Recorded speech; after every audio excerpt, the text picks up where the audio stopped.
Hey y'all, we're keeping things moving here with RYM, and I'm actually really excited because I got a reunion. I have Yeisi. How are you? I'm great. I'm excited to be here again, second time in a row here in Vegas for Latin Grammy. So I'm excited to be here, and thank you for the invitation, and thank you to your audience for joining us today. I'm actually really excited that you're here because one of the things that I notice about Latin Grammys, Latin music, like just in general, I feel like Tejano doesn't get enough attention. So the fact that you're here is awesome because it shows that Tejano is still a major player and it deserves to be a major player, don't you think?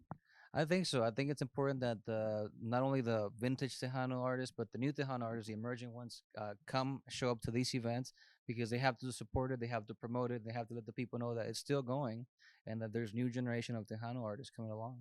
No, absolutely. And then one of the things, especially when it comes to Tejano, is that oftentimes people think of like, Jay Perez and like they think of like Selena, obviously, and incredible talents, absolutely incredible talents. But there are so many new Tejano artists that are coming out every single day, every single year. And I mean, even with you, we have your album right here.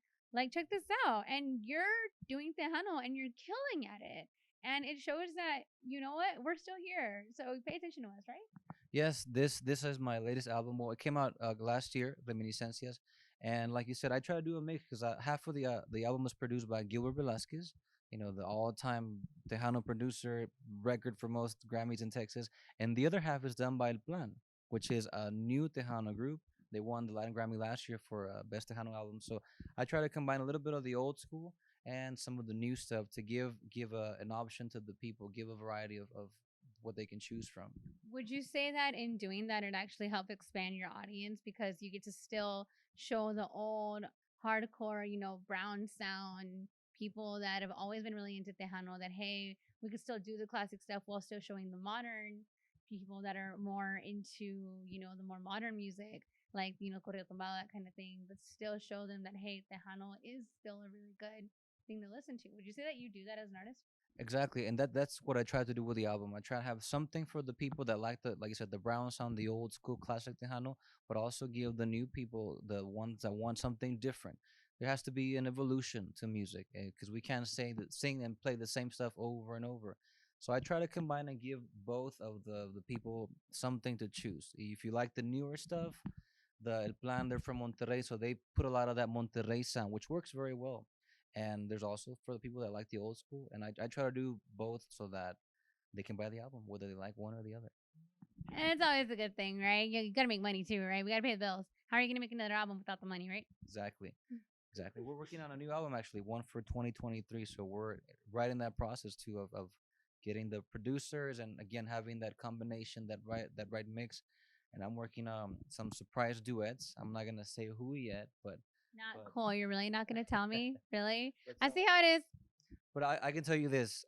We did we worked. I was invited to work on a Christian Tejano album this summer. We did a song, and I was one of the two guest artists that were invited. The other one was Mr. Ramirera, the great Ramirera. So we had a chance to talk while we were at the studio over at Freddie Records, and that's all I'm gonna say. Well, okay, because he's just gonna leave me in the dark. Well, we're gonna keep things going here with RYM. Now, for those of you guys who are watching, obviously we want this third album to finish, so I'm pretty sure it's his way of saying go buy the album, so that we can get the third one to finish. Let's definitely keep that going. And Yeisi, thank you so much for being here. I really do appreciate your time. I'm really, really excited for everything that you have done, and I'm really, really excited for everything that you're going to do. And when this new album comes out, I better get a copy or we're gonna have a problem. Of course, you'll get a copy, and we'll be here next year again. And maybe you can come by for a Tejano takeover over the summer. It's I here would in love. Vegas. It's here in Vegas. I would love an excuse to come and hang out with a bunch of awesome Tejanos. I really, really would. Let me actually, my husband's actually working production. I'm looking at him like, hey, can I come to Can we do Tejano it? takeover? Can I? He's looking at me like, oh my God, really? But I think he's going to let me go. We'll see. But anyway, we're going to keep things going here with RYM. I'm Vanessa, and I'm here with Lucy.